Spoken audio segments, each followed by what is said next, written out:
تو جیسا کہ پچھلے سبق میں آپ نے پڑھا کہ یہاں سے آئندہ کچھ آیات تک بنی اسرائیل کو خطاب ہے، تو اس سبق میں بھی ہم دیکھتے ہیں کہ بنی اسرائیل سے ہی اللہ سبحانہ وتعالیٰ مخاطب ہے. بات خواہ بنی اسرائیل کی ہو یا کسی اور قوم کی، اس کے آئینے میں ہم سب کو اپنا آپ دیکھنا ہے. اس میں بنی اسرائیل سے تو براہ راست خطاب ہے، لیکن انڈائریکٹلی ہر اس شخص سے ہے جو اس قرآن سے ہدایت حاصل کرنا چاہے. تو آئیے دیکھتے ہیں کہ اس پہلی آیت میں کیا بات بیان کی گئی. اللہ سبحانہ وتعالیٰ فرماتے ہیں وَإِذْ نَجَّيْنَاكُمْ مِنْ آلِ فِرْعَوْنَ، وہ وقت یاد کرو جب ہم نے تمہیں آل فرعون سے نجات دی تھی. جیسا کہ پہلے میں ابتدا میں ذکر کر چکی ہوں کہ بنی اسرائیل یوسف علیہ السلام کے زمانے میں مصر میں سیٹل ڈاؤن ہوئے، اور وہاں کچھ عرصے کے بعد ان پر زوال آیا اور آل فرعون نے ان کو اپنا غلام بنا لیا. آل فرعون ان سے اگرچہ یہ غلام تھے مگر ان سے خائف تھے، کیونکہ ان کی آبادی دن بدن بڑھ رہی تھی. تو شیخ محمد عبدہ ایک مفسر ہیں، ایجپشن ہے بیسیکلی، ان کا کہنا یہ ہے، انہوں نے اپنی تفسیر میں یہ لکھا ہے کہ فرعون نے جب یہ دیکھا کہ بنی اسرائیل کی آبادی بڑھتی جا رہی ہے، یہ تعداد میں زیادہ ہوتے جا رہے ہیں، تو کہیں ایسا نہ ہو کہ ایک دن یہ ہمارے اوپر غالب آ جائیں اپنی کثرت کی وجہ سے، تعداد کی کثرت کی وجہ سے. تو انہوں نے کیا کرنا چاہا، یسومونکم سوء العذاب، بنی اسرائیل کو سخت مشقت میں مبتلا کیا. ان سے ایسے ایسے کام لینے شروع کیے کہ جس میں ان سے جبری مشقت لیتے. فرعون کو خاص طور پر رامسیس کو بڑی بڑی عمارتیں بنوانے کا شوق تھا، تو اس میں مزدوروں کی طرح، غلاموں کی طرح کام کرتے، اور بے شمار لوگ اس کام کے دوران، ان عمارتوں کی تعمیر کے دوران ہی مر جاتے. اور اس کے علاوہ ایک خاص پلاننگ کے ساتھ، ایک منصوبے کے ساتھ بڑے پیمانے پر ان کے مردوں کو قتل بھی کیا گیا. یذبحون ابناءکم، تمہارے بیٹوں کو ذبح کرتے. بعض مفسرین کا خیال یہ ہے کہ یسومونکم کی تفصیل ہے یذبحون ابناءکم، لیکن بات یہ ہے کہ سورۃ ابراہیم میں آتا ہے یسومونکم سوء العذاب ویذبحون ابناءکم، وہ تم کو برا عذاب چکھاتے اور تمہارے بیٹوں کو ذبح کرتے. تو یہ دو الگ الگ چیزیں. یسومونکم سوء العذاب میں عام مشقتوں اور تکلیفوں اور ذلت اور رسوائی کی طرف اشارہ ہے کہ جس میں ان کی اپنی کوئی سے نہ تھی، اپنی کوئی حکومت نہ تھی، اپنی کوئی بات نہ تھی، کوئی مذہبی آزادی نہ تھی، اور نہ دین نہ دنیا، ایک غلامی کی زندگی بسر کر رہے تھے، جانوروں کی طرح، صرف کولو کے بیل کی طرح، صرف کام ہی کام تھا ان کا. جس کام کے لیے اللہ نے بنی اسرائیل کو پیدا کیا تھا اس سے وہ بہت دور ہو گئے تھے. اور پھر وہ عذاب کی بدترین شکل کیا تھی، یذبحون ابناءکم، تمہارے بیٹوں کو ذبح کر ڈالتے. بعض تفسیر کی کتابوں میں یہ بات بھی لکھی ہوئی ملتی ہے کہ فرعون نے خواب دیکھا کہ بنی اسرائیل میں ایک لڑکا ایسا پیدا ہوگا جو بڑے ہو کر فرعون کو ختم کر دے گا اور اس کی حکومت کی ختم کرنے کا باعث ہوگا. تو اس وجہ سے اس نے پھر ان کے بیٹوں کو اور بچوں کو قتل کرنا شروع کیا تاکہ ان کی آبادی نہ بڑھے. لیکن بات یہ ہے کہ نجومیوں کی باتیں اور خواب کی تعبیریں، معلوم نہیں اس میں کیا حقیقت اور کیا نہیں، کتنا سچ اور کتنا جھوٹ ہے. یہ اسرائیلی روایات میں سے ہے، لیکن جو بات شیخ محمد عبدہ نے کہی ہے وہ کافی حد تک عقل کو لگتی ہے کہ اگر کوئی خواب نہ بھی ہو اور کوئی نجومی کوئی آئندہ کی پریڈکشن نہ بھی کرے، اور ہمیں تو ویسے بھی اس پر کوئی ایمان نہیں ہونا چاہیے نجومیوں کی باتوں پر، کیونکہ ان کے پاس تو غیب کا علم نہیں ہے. تو بات یہ ہے کہ ہمیشہ یہ ایسا ہوتا رہا ہے اور تاریخ میں یہ ہوتا رہتا ہے کہ جب بھی کسی قوم کی تعداد میں اضافہ ہونے لگتا ہے، انسانی عدد میں اضافہ ہونے لگتا ہے، تو وہ دوسروں کے لیے بہرحال ایک خطرے کی علامت بن جاتے ہیں. تو یذبحون ابناءکم، وہ تمہارے بیٹوں کو ذبح کرتے تھے، ویستحیون نساءکم، اور تمہاری عورتوں کو چھوڑ دیتے تھے. عورتوں کو کس لیے چھوڑ دیتے؟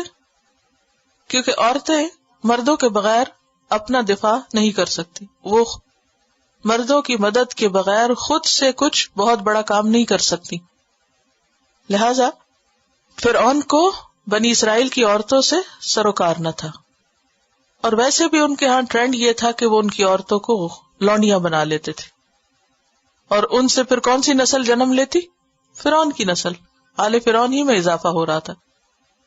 اور یہاں بیٹیوں کی بجائے نساءکم کا لفظ کیوں ہے؟ ایک طرح سے غیرت جگانے کے لیے کہ دیکھو کہ تمہاری عورتوں کے ساتھ کیا حال حشر ہو رہا تھا.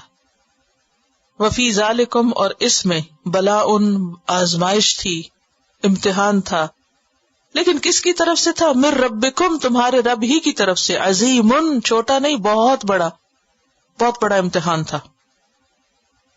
تو اس آیت میں 3-4 باتیں ہمیں پتہ چلتی ہیں. سب سے پہلی بات تو یہ کہ اللہ تعالیٰ بنی اسرائیل کو اپنے انعامات اور احسانات یاد کروا رہا ہے کہ دیکھو اس وقت تمہارا حال کیا تھا. بحیثیت قوم تم ذلیل و رسوا ہو چکے تھے، تمہاری کوئی سے نہ تھی، کوئی طاقت نہ تھی، کوئی سنوائی نہ تھی. اور صرف اتنا ہی نہیں کہ تم محکومی اور غلامی کی زندگی بسر کر رہے تھے، بلکہ اس سے آگے کیا کہ تمہیں جینے کا حق بھی نہ تھا، تمہاری نسلیں ختم ہو رہی تھی. یسومونکم سوء العذاب، تمہیں ذلیل ترین عذاب اور رسوا کرنے والے عذاب میں مبتلا کیا جا رہا تھا. اور اس موقع پر تمہیں کس نے نجات دی؟ کس نے تمہاری تقدیر پلٹی اور کس نے تمہاری اس حالت کو درست کیا؟ تو یہ احسان یاد کرایا جا رہا ہے اللہ کا. کس پر؟ بنی اسرائیل پر، کیونکہ پیچھے ذکر آیا تھا نا کہ اے بنی اسرائیل میری نعمتوں کو یاد کرو. دوسری بات یہ ہے کہ کسی بھی قوم کی ہلاکت اور تباہی کی علامت ہوتی ہے کہ وہاں اس قوم کے بیٹے جو ہیں وہ ختم کر دیے جائیں، اس کے مردوں کو ختم کر دیا جائے اور عورتوں کی کثرت ہو جائے.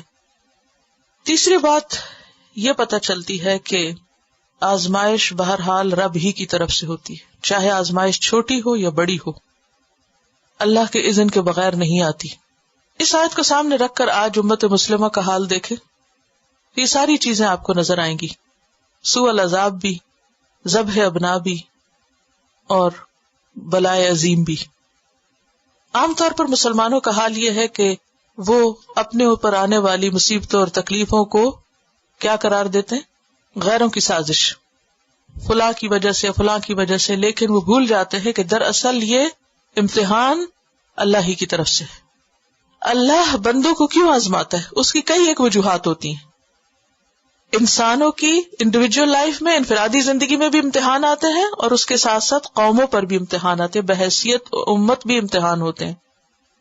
انڈیویجولی جو ہر ایک پر انفرادی طور پر چھوٹی موٹی تکلیفیں آتی ہیں تو اس کے کئی اسباب قرآن مجید میں بیان کیے گئے ہیں. مثلاً ایک یہ کہ ما اصابک من مصیبت فبما کسبت ایدیکم، جو مصیبت تم پر آتی تمہارے اپنے ہاتھوں کی کمائی سے آتی.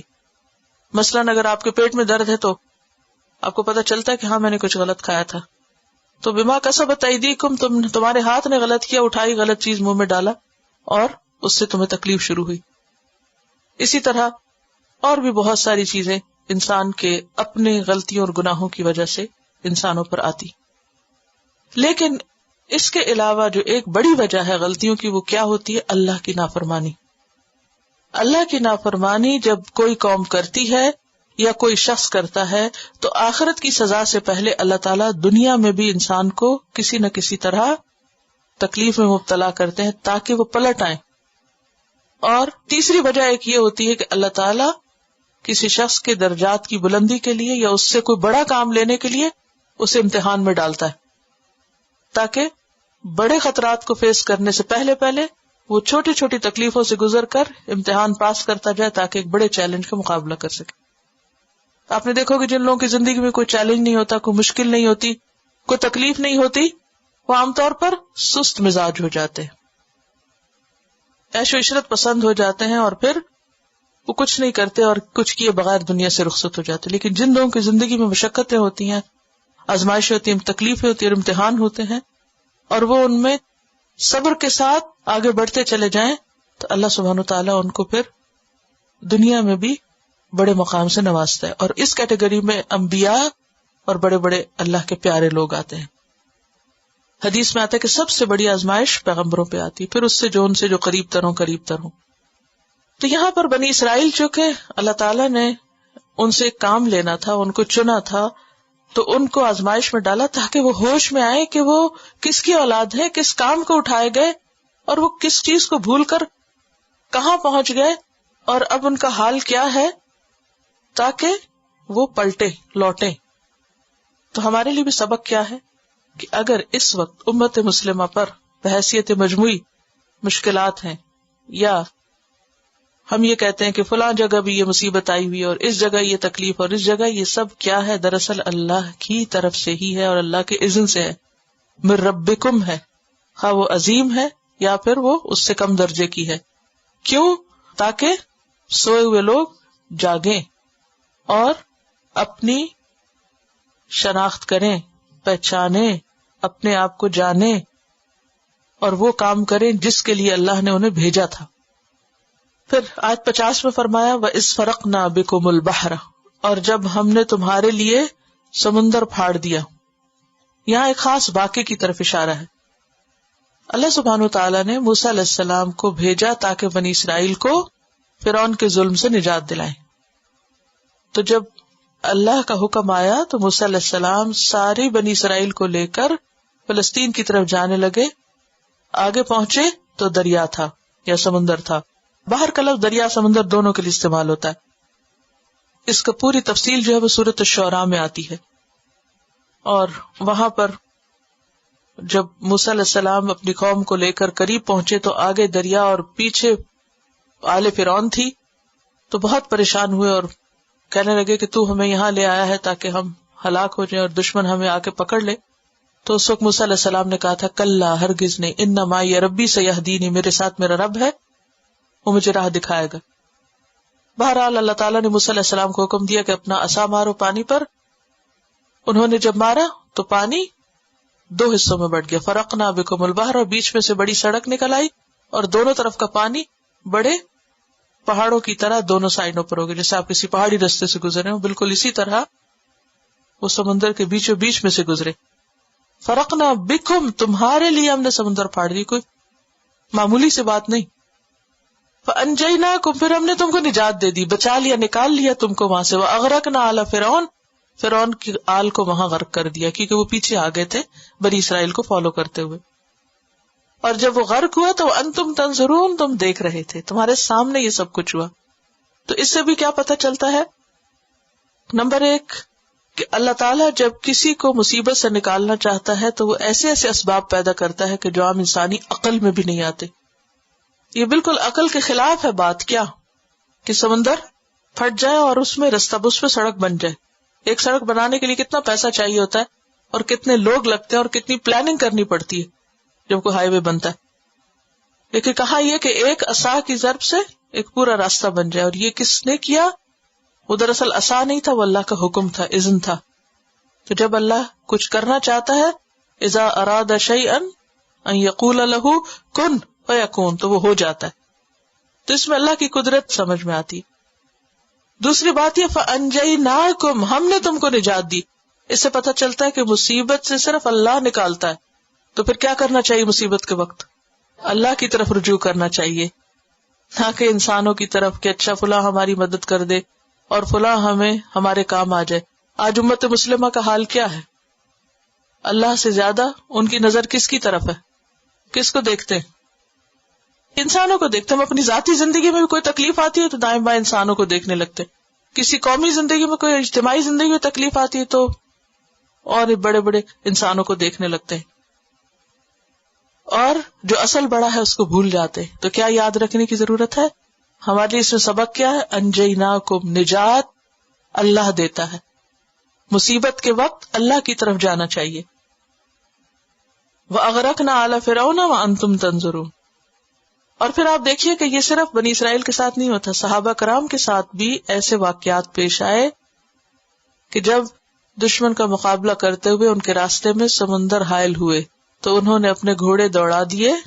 وہ شعر نہیں یاد آپ کو اقبال کا؟ دشت و دشت دریا بھی نہ چھوڑے ہم نے، بحر ظلمات میں دوڑا دیے گھوڑے ہم نے۔ اور یہ کوئی خیالی شعر نہیں، حقیقت ہے کہ جب ایک انسان پورے عزم کے ساتھ اللہ کی طرف بڑھتا ہے تو اللہ تعالیٰ اس کے لیے غیب سے مدد کرتا ہے، اور بسا اوقات سمندر بھی خشکی کا راستہ بن جاتے ہیں اور وہاں بھی راستے نکل آتے ہیں. لیکن یہ کب ہوتا ہے؟ جب اللہ کی مدد آتی ہے. اور اللہ کی مدد کے لیے کیا کرنا چاہیے؟ اللہ ہی کی طرف رجوع کرنا چاہیے.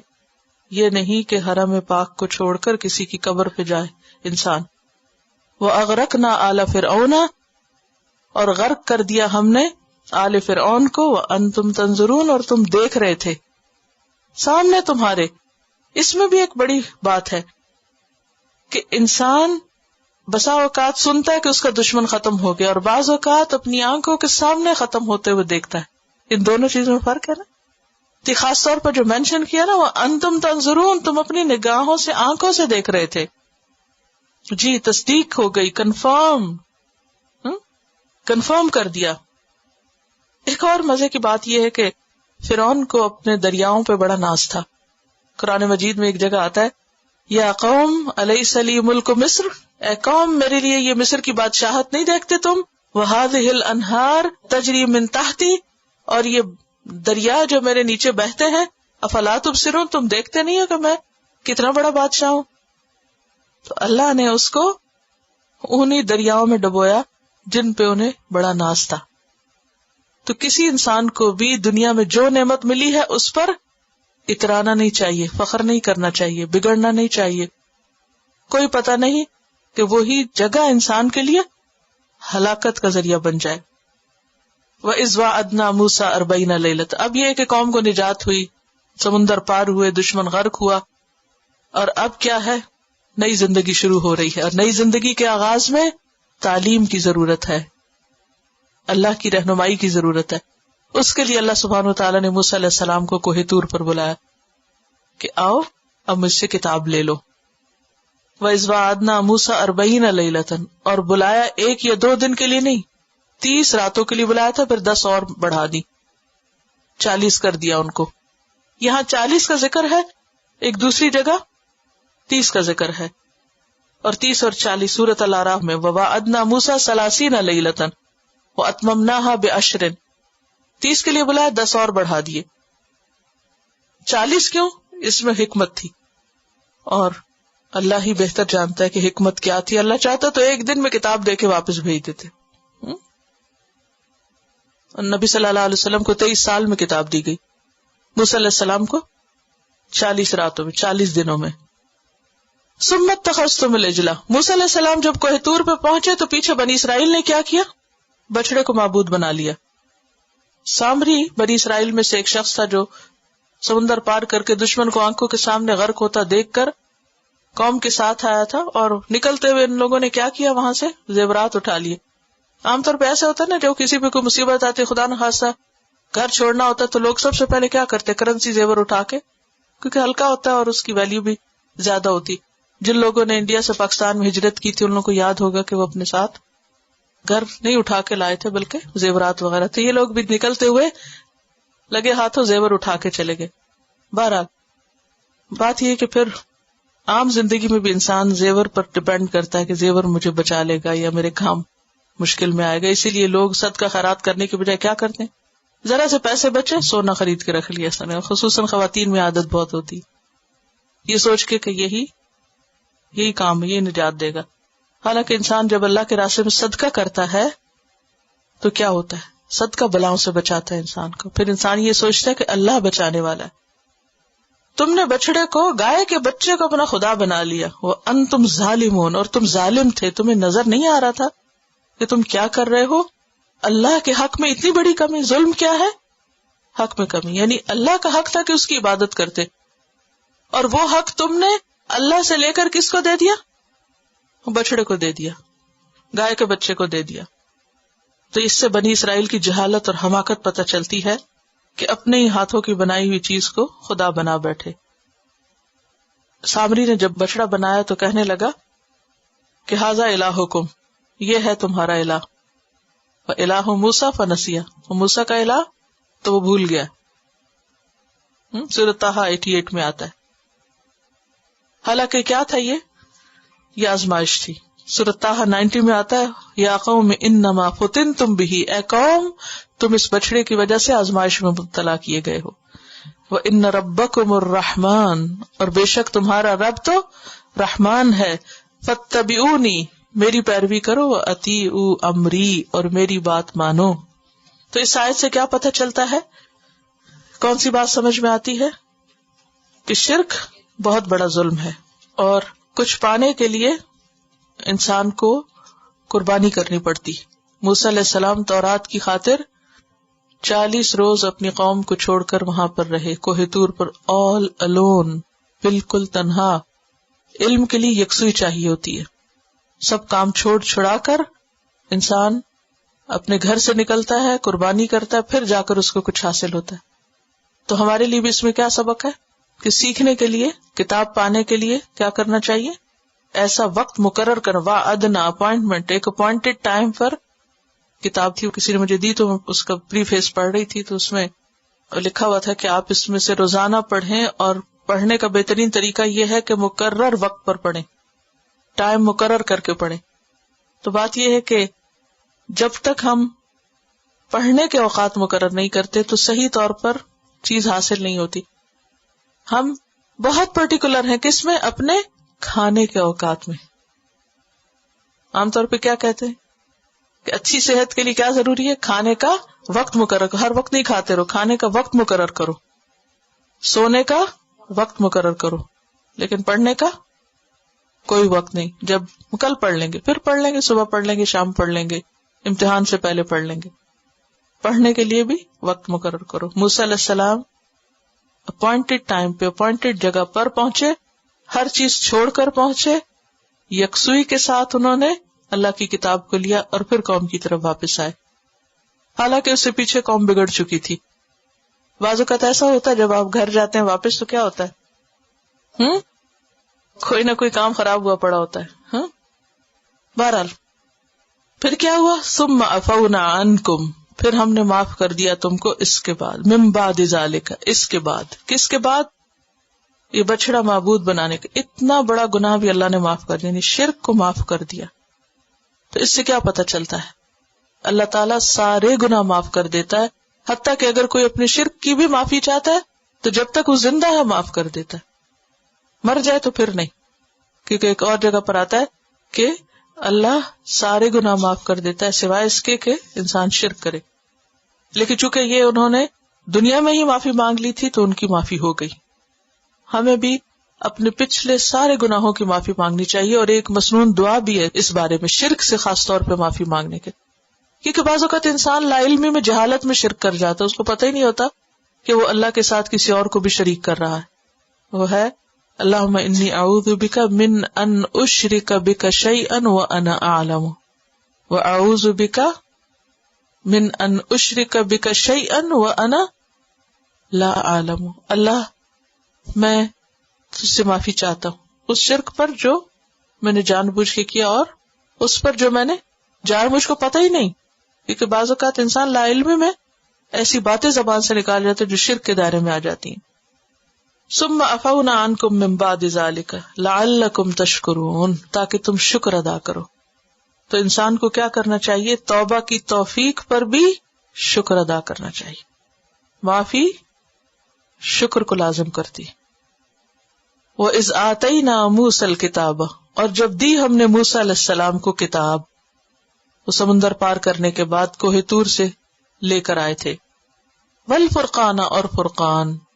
بعض کہتے ہیں یہ دونوں ایک ہی چیزیں ہیں، اور کتاب ہی کو فرقان کہا گیا ہے کہ کتاب حق اور باطل کے درمیان فرق کرنے والی تھی. سورۃ المائدہ میں بھی آتا ہے آیت 44 میں، انا انزلنا التوراۃ فیہا ھدی ونور، ہم نے تورات نازل کی جس میں ہدایت بھی ہے اور نور. نور کیا کرتا ہے؟ روشنی کیا کرتی؟ اچھے برے کو کھول کھول کے بتا دیتی، سفید سیاہ کو الگ کر دیتی ہے روشنی. تو فرقان بعض کے خیال میں تورات ہی ہے، اور بعض کا خیال ہے کہ یہ فرقان سے مراد معجزات ہیں جو کتاب کے علاوہ موسیٰ علیہ السلام کو ملے تھے. لعلکم، تاکہ تم تہتدون، ہدایت پاؤ. لیکن اصل غرض کیا ہے؟ اس آیت سے کیا پتہ چلتا ہے؟ کتاب کیوں دی جاتی ہے؟ کتاب کا مقصد کیا ہے؟ ہدایت پانا. ہمیں بھی قرآن ملا کس لیے؟ ذالک الکتاب لا ریب فیہ ھدی للمتقین، ہدایت کے لیے. لیکن عام طور پر لوگوں نے کتاب کے کیا مقاصد بنا رکھے؟ کیا کرتے؟ کس چیز کے لیے کتاب استعمال کرتے؟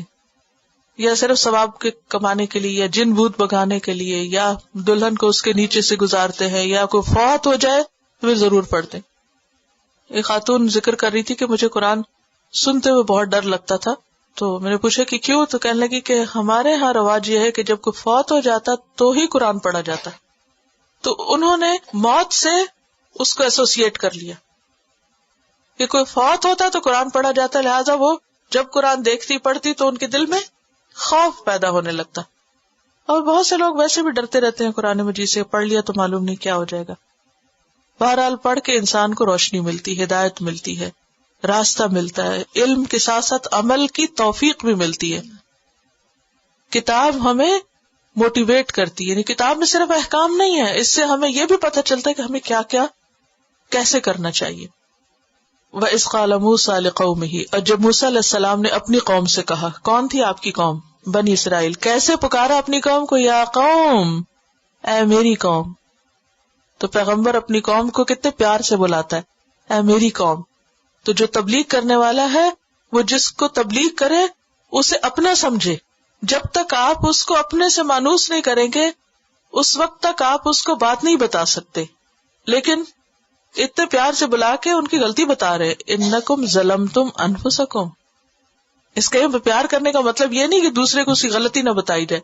تم نے اپنی جان پہ ظلم کیا ہے. تو مبلغ کا کیا فرض بنتا ہے کہ وہ دوسرے کو اس کی غلطی بھی بتائے. اگر وہ نہیں بتائے گا تو وہ اصلاح کب کرے گا؟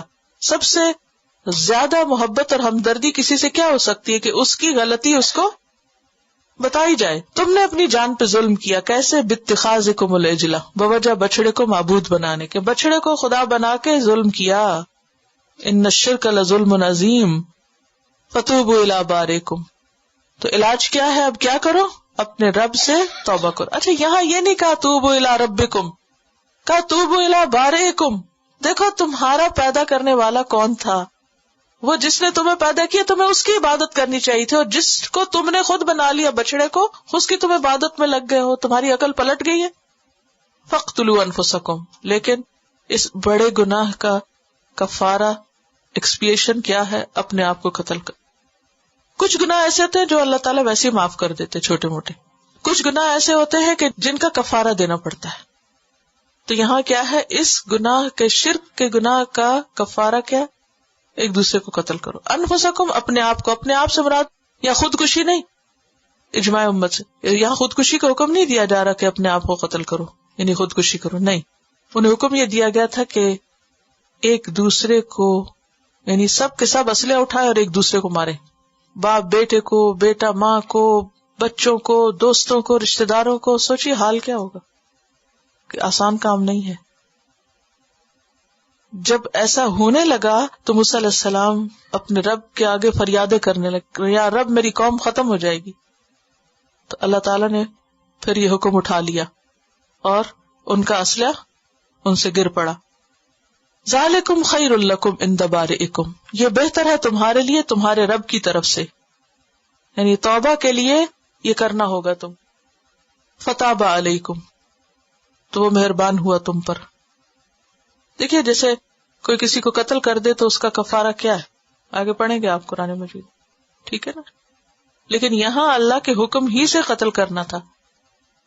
دیکھیے بعض اوقات انسان کا جرم اتنا بڑا ہوتا ہے کہ اس کے لیے انسان کو ایک بڑی آزمائش سے گزرنا پڑتا ہے. یہ بھی ایک آزمائش تھی ان کے لیے. کیا؟ اپنے پیاروں کو قتل کرنا، کیونکہ جرم بڑا تھا نا. تو بہرحال اب ہوا یہ کہ یعنی کہ خواہ وہ تمہارے رشتہ دار ہی کیوں نہ ہو. اس سے بعض مفسرین نے یہ کہا ہے کہ جو مجرم تھے انہیں قتل کیا انہوں نے جو بچ گئے تھے، اور بعض نے کہا کہ وہ تو ایک طرف تھے اور یہ جو مجرم تھے یہی ایک دوسرے کو مار رہے تھے. انہ هو التواب الرحیم، بے شک وہ توبہ قبول کرنے والا مہربان ہے، بہت زیادہ توبہ قبول کرنے والا ہے. توبہ جو ہے اس وقت قبول ہوتی ہے جب انسان کی توبہ کی نیت ہو. تو پہلی شرط یہ کہ نیت خالص ہو توبہ کی، صرف ٹل ٹلاؤ نہ ہو، کام چلاؤ نہ ہو. دوسری بات یہ ہے کہ گناہ چھوڑ دے انسان، اس پہ ندامت ہو. تیسری بات یہ کہ آئندہ نہ کرنے کا ارادہ ہو. پھر یہ کہ جو غلطی کی اس کو کمپنسیٹ کرے، کسی کا حق مارا ہے تو اس کو دے. اور توبہ قبول ہوتی ہے موت کا فرشتہ دیکھنے سے پہلے تک. کسی کو موت کا فرشتہ نظر آتے پھر توبہ نہیں قبول ہوتی، جسے فرعون نے بھی توبہ کی تھی، لیکن کب کی تھی؟ جب وہ ڈوب کے مرنے لگا تھا. اس نے کہا تھا وانا من المسلمین، میں بھی مسلمان ہوں. تو اللہ تعالیٰ نے فرمایا اب تم مسلمان ہوتے ہو، حالانکہ اس سے پہلے تم اسلام نہیں لائے. تو بہرحال بات یہ ہے کہ اس آیت سے ہمیں یہ پتہ چلتا ہے کہ بعض گناہ بہت بڑا ظلم ہوتے ہیں، اور ظلم کا پھر بدلہ انسان کو دینا ہوتا ہے، اور بعض گناہوں کی معافی صرف اس صورت میں ملتی ہے جب انسان ان کا کفارہ ادا کرے. وہ کفارہ اللہ کے حکم کے مطابق ہوتا ہے. بنی اسرائیل کے لیے کفارہ قتل نفس تھا، لیکن ہمارے لیے مختلف گناہوں کا کفارہ ہمیں بتا دیا گیا. جیسے کوئی قسم کھا کے توڑے تو اس کا کفارہ کیا ہے، اگر کوئی روزہ توڑ دے تو کفارہ کیا ہے. یہ وقت کے ساتھ ساتھ آگے آپ سیکھیں گے. وَإِذْ قُلْتُمْ يَا مُوسَىٰ لَن نُّؤْمِنَ لَكَ حَتَّىٰ نَرَى اللَّهَ جَهْرَةً، جب تم نے کہا اے موسیٰ ہم تمہارا اعتبار نہیں کرتے جب تک کہ ہم خود اللہ کو سامنے نہ دیکھیں. ہوا یہ کہ موسیٰ علیہ السلام جب کتاب لے کر آئے تو انہوں نے کہا کہ اللہ کی کتاب ہے، تو قوم نے کہا ہم نہیں مانتے جب تک ہم خود نہ اللہ کو دیکھ لیں. فَأَخَذَتْكُمُ الصَّاعِقَةُ، اس پر اللہ تعالیٰ ان سے ناراض ہوا اور ان پر بجلی پڑی آ کے. تمہیں بجلی نے پکڑا، چمک اور کڑک کے ساتھ بجلی ان پہ گری. وَأَنْتُمْ تَنْظُرُونَ، اور تم دیکھ رہے تھے کیا کہ وہ آ رہی ہے بجلی. کیونکہ آپ نے دیکھا ہوگا کہ پہلے چمک ہوتی ہے اور اس کے بعد گرج ہوتی ہے اور پھر وہ گرتی ہے. تو یہاں کیا دیکھ رہے تھے تم؟ بجلی کا چمکنا، اور پھر اس کے بعد کڑکی اور گری اور وہ سارے مر گئے. وَأَنْتُمْ تَنْظُرُونَ. بعض روایات میں یہ بھی آتا، بعض لوگوں نے اس کی یہ بھی تفسیر کی ہے کہ موسیٰ علیہ السلام جب اللہ کی ملاقات کے لیے گئے تو واپس آئے کتاب لے کے، تو قوم نے کہا ہم بھی سننا چاہتے ہیں آپ نے اللہ سے کیسے بات کی، ہمیں بھی ساتھ لے چلیں. ان کو 70 لوگوں کو چنا، کوہ طور پہ لے گئے. وہاں جا کہنے لگے نہیں ہمیں تو اللہ کو دیکھنا ہے. اس پر ان کی شامت آئی. تو اس آیت سے یہ بات پتہ چلتی ہے کہ ناجائز مطالبات پیغمبر سے اور اللہ سے بسا اوقات انسان کو مصیبت میں مبتلا کرتے ہیں. تو پیچھے ہم پڑھ رہے تھے نا کہ انسان پہ مصیبتیں کیوں آتی ہیں. فَبِمَا كَسَبَتْ أَيْدِيكُمْ، تمہارے اپنے ہاتھوں کی کمائی سے. تو یہ اس طرح کے جو سوال اور مطالبے تھے یہ مصیبت کا باعث بنے.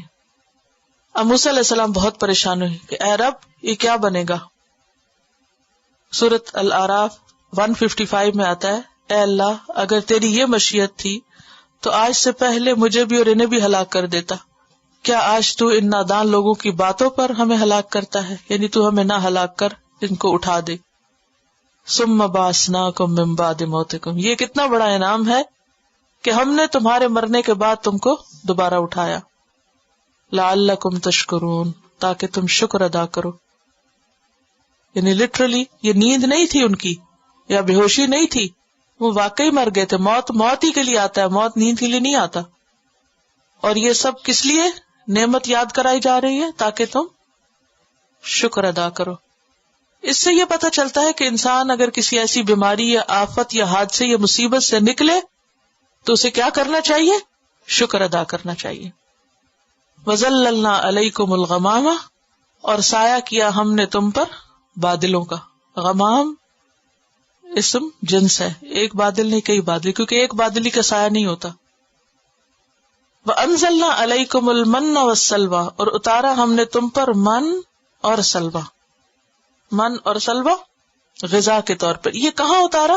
صحرائے سینا میں. اب آپ کو سمجھ میں آ رہا ہے نا کہ جب فرعون سے نکل کر وہ دشت سینا میں گئے تو وہاں کچھ کھانے کو نہیں تھا. کئی ہزار لوگ تھے، نہ وہاں کچھ اگتا تھا، نہ ہی کچھ وہاں پانی تھا، نہ کوئی مکان تھے. ایک نہیں دو نہیں 70,000 لوگ کسی میدان میں پہنچ جائیں تو وہ کیا کریں گے؟ تو اس پر اللہ نے ان پر بہت انعام اور احسان کیا. اور وہ کیا تھا کہ ان پر بادلوں کا سایہ کیا اور من و سلوہ کھانے کو دیا. اور کیا فرمایا؟ کلو کھاؤ من طیبات ما رزقناکم، پاکیزہ چیزیں جو ہم نے تم کو رزق دی ہیں، اچھی چیزیں، عمدہ چیزیں. کیا تھی یہ اچھی چیزیں؟ من اور سلوہ، جو دیکھنے میں، ٹیسٹ میں، ذائقے میں اچھا تھا. وما ظلمونا، انہوں نے ہم پہ ظلم نہیں کیا. کس نے؟ بنی اسرائیل نے. ولکن کانوا انفسہم یظلمون، لیکن وہ اپنی جانوں پر ظلم کرتے تھے. کس طرح؟ کیسے؟ شکر نہ کر کے، ناشکری کر کے. اس آیت سے بھی کیا پتہ چلتا ہے کہ اللہ چاہے تو صحرا میں بادل بھیج کے سایہ کر دے. یعنی جب اللہ کسی پر انعام کرنا چاہتا ہے تو وہ ایسی جگہ بھی اس کی مدد کرتا ہے جہاں بظاہر کوئی اسباب اور وسائل نہ ہو. جتنے بھی احسان بنی اسرائیل پہ، ان سب میں آپ ایک ہی بات دیکھ رہے ہیں نا کہ اللہ تعالیٰ ان کی ایسے طریقوں سے مدد کرتا ہے کہ جو عام اسباب کے طریقے نہیں ہیں. وَأَنزَلْنَا عَلَيْكُمُ الْمَنَّ وَالسَّلْوَىٰ، آسمان سے غذا براہ راست آ رہی ہے، پکی پکائی. آسمان سے من و سلوہ اتر رہا ہے. یہ کوئی معمولی نعمت نہیں ہے. اور یہ کس کے بعد ہے؟ اتنی نافرمانیوں کے بعد. اور پھر کہا جا رہا ہے کھاؤ جو ہم نے پاکیزہ چیزیں تم کو رزق دی. اس سے کیا پتہ چلتا ہے؟ اچھی چیزیں کھانا ہمارے دین کے خلاف نہیں ہے. وہ جو 4 باتیں لکھی ہیں نا، جسم، روح، دل، دماغ. تو اگر کوئی انسان کھانے میں اپنے لیے عمدہ چیز سلیکٹ کرتا ہے تو یہ کوئی تقوی کے خلاف نہیں ہے. کیونکہ بعض لوگ پرہیزگاری اور تقوی اور زہد کس کو سمجھتے ہیں؟ گلی سڑی خراب چیزیں کھانے کو، یا بچی کچی گھٹیا چیزیں کھا کھا کے بیمار ہو. تو یہاں پر کیا حکم دیا جا رہا ہے؟ کلو، امر شرعی ہے، کھاؤ. کس میں سے؟ من طیبات، طیبات میں سے. ما رزقناکم. اور طیبات میں اس کا رنگ، ذائقہ، شکل، ان سب چیزوں کے اچھا ہونے کی طرف اشارہ ہے. وما ظلمونا، انہوں نے ہم پہ ظلم نہیں کیا، ہمارے حق میں کمی نہیں کی، ہمیں کوئی نقصان نہیں پہنچایا. وہ خود اپنی جان پہ ظلم کرتے تھے. یعنی اس آیت سے یہ بات بھی پتہ چلتی ہے کہ گناہ کر کے، نافرمانی کر کے بندہ اللہ کو نقصان نہیں دیتا، دراصل اپنے آپ ہی کو نقصان دیتا ہے. اور وہ کس طرح کہ اگر کوئی اللہ کی نافرمانی کرتا ہے تو اللہ کا کیا جاتا ہے؟ اللہ کا تو سارا نظام چلتا ہے. یعنی اگر کوئی شخص نماز نہ پڑھے تو سورج نہیں نکلے گا؟ نکلے گا. اللہ تعالیٰ کے لیے کوئی مشکل نہیں. لیکن مشکل کس کے لیے؟ کہ خود انسان اپنے اوپر مصیبت لے آتا ہے اللہ کی نافرمانی کر کے، دنیا میں بھی اور آخرت میں بھی. وہ صحیح مسلم کی حدیث میں آتا ہے، یا عبادی، اے میرے بندو، انکم، بے شک تم، لن تبلغوا، ہرگز نہ تم پہنچو گے، ضری، میرے نقصان کو، تم مجھے نقصان نہیں دے سکتے، فتضرونی، کہ تم مجھے نقصان دو، ولن تبلغوا نفعی، اور نہ تم پہنچ سکتے ہو میرے نفع کو، فتنفعونی، کہ مجھے کوئی فائدہ پہنچاؤ. یا عبادی، اے میرے بندو، لو اولکم و آخرکم، اگر تمہارے پہلے اور پچھلے، و انسکم و جنکم، انسان اور جن، کانو ہوں، علی اتقى قلب رجل، سب سے متقی شخص کے دل کی طرح تم میں سے، تو وہ میری حکومت میں کچھ بھی اضافہ نہیں کرتے. یا عبادی، اے میرے بندو، لو ان اولکم و آخرکم و انسکم و جنکم کانو علی افجر قلب رجل، یعنی تمہارے اول آخر جن و انس سارے کے سارے سب سے بدکار انسان کی طرح ہو جائے، یعنی سب سے بدترین انسان کے دل کی طرح ان کا دل ہو جائے، اس سے میری حکومت میں کوئی کمی نہیں آتی. یعنی اگر سارے لوگ انتہائی نیک بن جائے اللہ کو تب بھی کوئی فائدہ نہیں، پوری زمین کی مخلوق انتہائی بدکار ہو جائے تب بھی اللہ کو کوئی نقصان نہیں. یہ جو ہم عبادت کرتے ہیں سب اپنے لیے کرتے ہیں، گناہ بھی کرتے ہیں وہ بھی وبال اپنے پہ پڑتا ہے، وہاں اس کو کوئی فرق نہیں پڑتا. ایک اور بات جو اس آیت سے پتہ چلتی ہے وہ یہ کہ مباح حلال چیزوں سے پرہیز تقویٰ نہیں ہے، اور شرعی عذر کے بغیر اچھی چیزوں کو بلا وجہ چھوڑ دینا یہ کوئی نیکی نہیں ہے. نبی صلی اللہ علیہ وسلم نے ایک موقع پر اپنے لیے شہد کو حرام کیا تھا تو اللہ سبحانہ وتعالیٰ نے آیت اتاری تھی، یا ایھا النبی لما تحرم ما احل اللہ لک، اے پیغمبر آپ ان چیزوں کو کیوں حرام کرتے ہیں جو اللہ نے آپ کے لیے حلال قرار دی ہیں، تو ان کو حرام نہیں کرنا چاہیے. لیکن اگر کوئی شرعی عذر ہو تو پھر ہو سکتا ہے. مثلا ایک موقع پہ جب قحط پڑا تھا تو حضرت عمر رضی اللہ تعالیٰ عنہ نے ہر چیز کھانی چھوڑ دی تھی، صرف روٹی کو تیل میں ڈبو کے کھا لیتے تھے، حتیٰ کہ ان کا رنگ سیاہ ہو گیا تھا. لوگ کہتے کہ آپ کیوں نہیں کھاتے؟ تو کہتے تھے کہ اگر میں کھاؤں اور میری رعایا نہ کھائے میں اللہ کو کیا جواب دوں گا کہ یہ بھوکے مر رہے ہیں اور میں اچھی چیزیں کھا رہا ہوں. تو ایسے موقع پر اپنے آپ کو محروم کرنا اس لیے کہ اوروں کے پاس کچھ نہیں، وہ ایک وجہ ہے، لیکن بلا وجہ سب کھا رہے ہیں اور آپ نہیں کھا رہے صرف یہ سوچ کے کہ میں زیادہ نیک ہوں، یہ کوئی نیکی اور تقویٰ نہیں ہے. لیکن بہرحال کھانے میں اعتدال اپنی جگہ ہے، وہ ضروری ہے. وَإِذْ قُلْنَا ادْخُلُوا هَٰذِهِ الْقَرْيَةَ، اور جب ہم نے کہا اس بستی میں داخل ہو جاؤ، فَكُلُوا مِنْهَا حَيْثُ شِئْتُمْ، جہاں سے چاہو کھاؤ. پھر دوبارہ کھانے کی بات ہے، شہر کے اندر سے کھاؤ، باہر سے کھاؤ، جہاں سے جی چاہے کھاؤ. اور یہ بستی کون سی تھی؟ بعض کہتے ہیں بیت المقدس اور اریحہ کا علاقہ، یعنی یروشلم یہ آپ کہہ سکتے ہیں. لیکن اللہ نے نام نہیں لیا بستی کا، کیونکہ اصل مقصد بستی کا نام لینا نہیں، اصل مقصد وہ کام ہے جو آگے بتایا جا رہا ہے. جب ہم نے کہا اس بستی میں داخل ہو جاؤ، فَكُلُوا مِنْهَا حَيْثُ شِئْتُمْ، کھاؤ جہاں سے تم چاہو، رغدن اطمینان سے، کوئی رکاوٹ نہیں. وَادْخُلُوا الْبَابَ سُجَّدًا، بس ایک کام کرنا کہ دروازے سے گزرتے ہوئے سر جھکا کے گزرنا. اب سجدن سے یہاں مراد عاجزی ہے، یعنی شکر گزار ہوتے ہوئے اور عاجزی کے ساتھ داخل ہونا. وَقُولُوا حِطَّةً، اور زبان تمہاری استغفار کر رہی ہو، کہنا کہ یا اللہ ہم سے ہمارے گناہوں کے بوجھ اتار دے. نغفر لکم خطایاکم، پچھلی ساری خطائیں معاف کر دیں گے ہم تمہاری. وسنزید المحسنین، اور ہم محسنین کو اور زیادہ دیں گے. لیکن انہوں نے کیا کیا؟ انہوں نے حطتن کو بدل دیا اور مذاق اڑانے لگے اور کچھ اور کہنے لگے. بہرحال اس آیت سے ہمیں کچھ باتیں پتہ چلتی ہیں، اور وہ کیا؟ نمبر 1، اللہ نے کسی ملک اور شہر کا کھانا حرام نہیں کیا کہ ہم یہ کہیں کہ نہیں یہ تو فلاں کا ملک ہے لہٰذا یہاں سے کچھ خریدنا نہیں چاہیے اور اس کا بائیکاٹ کرنا چاہیے اور یہ نہیں کھانا چاہیے اور وہ نہیں لینا چاہیے. نہیں، جب تک کوئی شرعی عذر نہ ہو انسان کو اپنے اوپر کسی علاقے کا کھانا حرام نہیں کرنا چاہیے. دوسری بات یہ ہے کہ رغدن کا لفظ جو ہے اس میں 2 چیزیں آتی، ایک اطمینان بھی آتا ہے، نہیں اطمینان سے کھانا، اور دوسرے مرضی سے کھانا اور بغیر کسی رکاوٹ کے، بغیر کسی جھجک کے. بعض لوگ ایسے ہوتے ہیں کہ جو ویسے خوب کھا لیتے ہیں لیکن جب کسی کے سامنے ہو تو کچھ نہیں کھاتے. وَادْخُلُوا الْبَابَ سُجَّدًا، ایک اور بات یہ پتہ چلتی کہ کھانا منع نہیں ہے، ہاں کھانے کے بعد شکر ادا کرنا ضروری ہے، نماز ضروری ہے. بعض لوگ کھانا پکانے میں اور کھانے میں پھر اتنے مشغول ہو جاتے ہیں کہ سجدہ بھول جاتے ہیں. تو انسان کو بیلنس کرنا چاہیے، جسم کے تقاضوں کے ساتھ اور کیا کرنا چاہیے، روح کے تقاضے بھی یاد رکھنے چاہیے. تیسری بات جو خاص طور پر اس کانٹیکسٹ میں سمجھ آتی ہے وہ یہ ہے کہ جب اللہ کسی کو کامیابی نصیب کرے، فتح نصیب کرے، تو فاتح کو عاجزی کا اظہار کرنا چاہیے.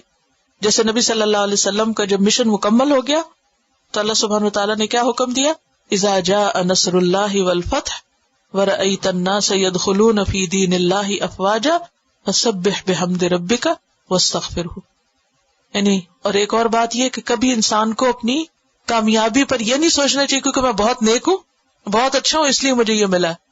اس موقع پہ بھی کیا یاد رکھنا چاہیے، استغفار، کہ یا اللہ مجھے اپنے گناہوں کا احساس ہے، میری غلطیاں معاف کر دے.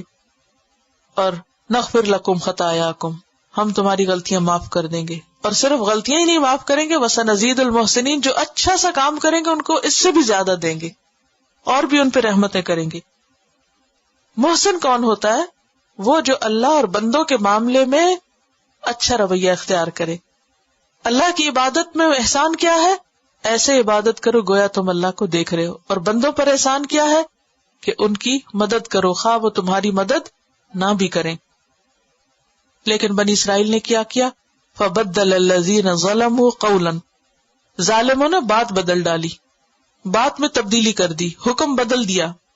بدلہ کا کیا مطلب ہے؟ ایک چیز کی جگہ دوسری لے آنا. غیر الذی قیل لہم، جو ان سے کہا گیا تھا وہ نہیں کہا. کیا کہا گیا تھا؟ کیا کہو؟ حتتن، انہوں نے کیا کہنا شروع کر دیا؟ حنتتن. حنتتن، حنتتن کا کیا معنی ہے؟ گندم. مذاق بنا لیا. اللہ نے پھر کیا کیا؟ فَأَنزَلْنَا عَلَى الَّذِينَ ظَلَمُوا، اتارا ہم نے بھی ان پر جنہوں نے ظلم کیا. کیا؟ رجزا من السماء، آسمان سے عذاب. ہو سکتا ہے وہ کڑک تھی یا پتھر تھے یا ہوا تھی یا بارش تھی یا اولے تھے یا برف تھی یا خدا جانے کیا تھا.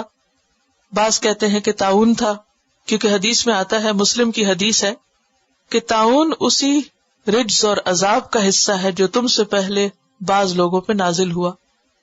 تمہاری موجودگی میں کسی جگہ طاعون کی وبا پھیل جائے تو وہاں سے مت نکلو. اگر کسی علاقے کے بارے میں تمہیں پتا چلے کہ وہاں طاعون ہے تو وہاں مت جاؤ. تو طاعون کی بیماری کو نبی صلی اللہ علیہ وسلم نے کیا فرمایا کہ یہ کیا ہے؟ رجز کا حصہ ہے جو بنی اسرائیل پہ جیسے یہ نازل ہوا. کیوں نازل ہوا؟ بما کانوا یفسقون، کیونکہ انہوں نے اللہ کی نافرمانی کی، اطاعت کی حد سے باہر نکل گئے. اس آیت سے کیا پتہ چلتا ہے؟ نمبر 1 کہ انسان کو جو بات جیسے کہی جائے ویسے ہی رکھنی چاہیے. اللہ کی باتوں کو بدلنا نہیں چاہیے. قرآن میں تبدیلی اور اسی طرح احکامات میں منمانی تبدیلی نہیں کرنی چاہیے، وہ ظلم ہوتا ہے. دوسری بات یہ ہے کہ کبھی بھی اللہ کے احسانات پر انسان کو بگڑنا نہیں چاہیے. یہ نہیں سمجھنا چاہیے کہ مجھ پر تو اتنے احسان ہیں، اب جو میں چاہوں کروں. کبھی بھی مت بھولیں، نہ جا اس کے تحمل پر کہ بے ڈب ہے پکڑ اس کی. یہ مت سوچے کہ وہ مجھے کچھ نہیں، میں پھل رہی ہوں پھول رہی ہوں، دنیا میں مجھے سب کچھ مل رہا ہے، ڈھیل ملی ہوئی ہے تو یہ سب اللہ کا احسان ہے. نہیں، اگر نافرمانی کرنے کے بعد کسی پر سزا نہیں آتی فوری طور پر تو بے فکر نہ ہو وہ، کیونکہ اللہ ایک وقت آتا ہے کہ پھر خوب رسی کھینچ لیتا ہے. بما کانوا یفسقون. تو نافرمانی کی سزا آخرت کے ساتھ ساتھ بعض اوقات انسان کو دنیا میں بھی مل جاتی ہے. تو خلاصہ یہ ہے کہ بنی اسرائیل پر اللہ سبحانہ وتعالیٰ نے بہت سے انعامات کیے. ان انعامات کو پا کر انہیں غلط فہمی ہو گئی کہ ہم تو چوزن پیپل ہیں، خاص لوگ ہیں، اب ہم جو چاہے کریں. اللہ نے دنیا میں ہی ان کو پکڑ کے ان کا ذہن صاف کر دیا کہ تم کسی بھول میں نہ رہنا. اگر تم اللہ کی نافرمانی کرو گے تو دنیا میں بھی سزا آ سکتی ہے، اور بعض تکلیفیں انسان کے اپنے گناہوں کا نتیجہ ہوتی ہیں. وآخر دعوانا ان الحمد للہ رب العالمین. سبحانک اللہم وبحمدک نشہد ان لا الہ الا انت نستغفرک ونتوب الیک. السلام علیکم ورحمۃ اللہ وبرکاتہ.